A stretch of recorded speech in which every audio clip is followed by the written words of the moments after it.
Another one that if you blinked, you missed it at the theater, but now you can check it out on demand at home. Let's talk about the American Society of Magical Negroes.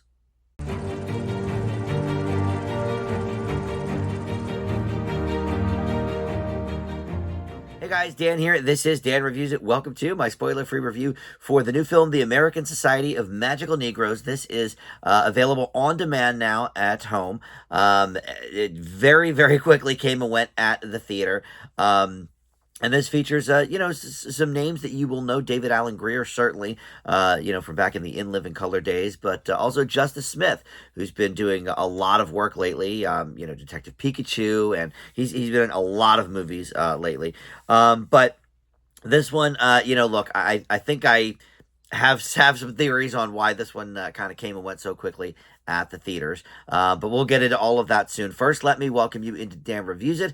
Thank you for finding this video. We do movie and TV reviews here on the channel, and just about every day I do try to post something new. So there's always a lot to check out.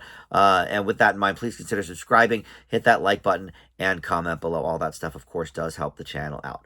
All right, so this movie, The American Society of Magical Negroes. So it is a satirical piece, basically kind of skewering the trope of the magical Negro in films. Now, this is something I was not even aware of till maybe 10 or 15 years ago, but this trope dates back, to the early days of film. Probably the biggest early example is Uncle Remus from Song of the South, which, Disney is so ashamed by that they won't even, put out on DVD anymore, and they won't put it on Disney Plus, I would think, ever. But more recent examples are, like The Legend of Bagger Vance, The Green Mile, Michael Clark Duncan, and, even Morgan Freeman to some extent in the Bruce Almighty, Evan Almighty movies.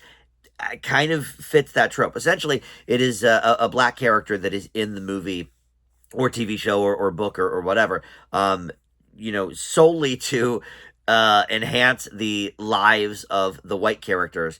And then, for the most part, they kind of bugger off, or sometimes they stay through the movie, but, keep helping. A great recent example as well is Jennifer Hudson in the Sex and the City movie. I think it was the first one. But she is, I think, Carrie's secretary or whatever. And essentially, as soon as Carrie's life starts to turn around and go better, she, F's off for the rest of the movie. We don't see her anymore. So it's that type of character. And basically, this movie kind of skewers that trope and insists that there is actually a real society of these black people that are solely on this planet to help white people. And so, listen, this could have been really, really good for comedy. It could have been, a very, very tongue-in-cheek look at this. But unfortunately, it just kind of descends fairly quickly into a very generic love story.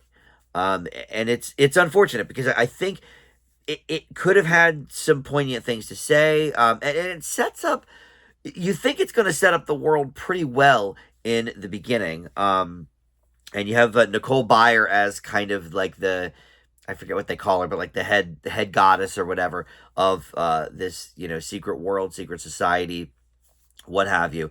And Justice Smith's character is this, artist who is really not very good at his art. And he goes to these art shows and nobody wants to, give his stuff a second look. And so, David Allen Grier, who is the bartender at, the night of one of these big art shows, the two kind of meet up and he's like, look, I have, something for you that you might be interested in. And so he stumbles upon this world, and then they plop him into this office setting where this doofus of a white guy is struggling with these presentations, and so he helps him, but he falls for the girl that this doofus likes. So it's kind of a love triangle thing, and that's kind of the last hour plus of the movie is sort of descendant on that. Rather than the actual secret society. And I will say, I think this was always probably going to be a tough sell at the box office. I don't think it had enough star power to bring people in with a name that might be off-putting. I'll be honest, I don't even like saying the title. as a white dude. But also about 15-20 minutes into the movie, the David Allen Greer character goes, oh, something like the scariest, or the does he say scariest? I forget. But something like the scariest, animal on the planet is a white person. And it's like, I get it. White people suck. We've done a lot of bad things. I got it.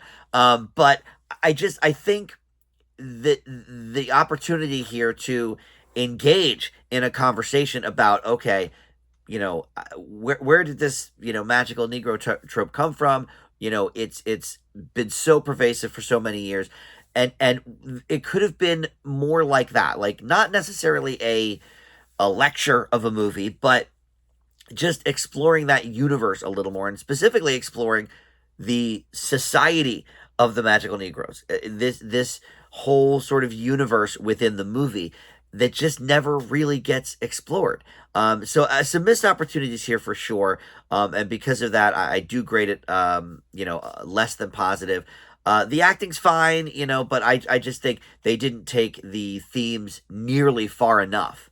We're going to start out with a pretty decent premise, but it just didn't really go the way that I felt like it needed to rise above anything, just kind of more than generic, with the romance. So I will leave the American Society of Magical Negroes with a C minus, but you can check this out on demand if you did miss it in theaters, which you probably did looking at the box office receipts. But all right, thank you for watching Dan Reviews It. We'll see you next time.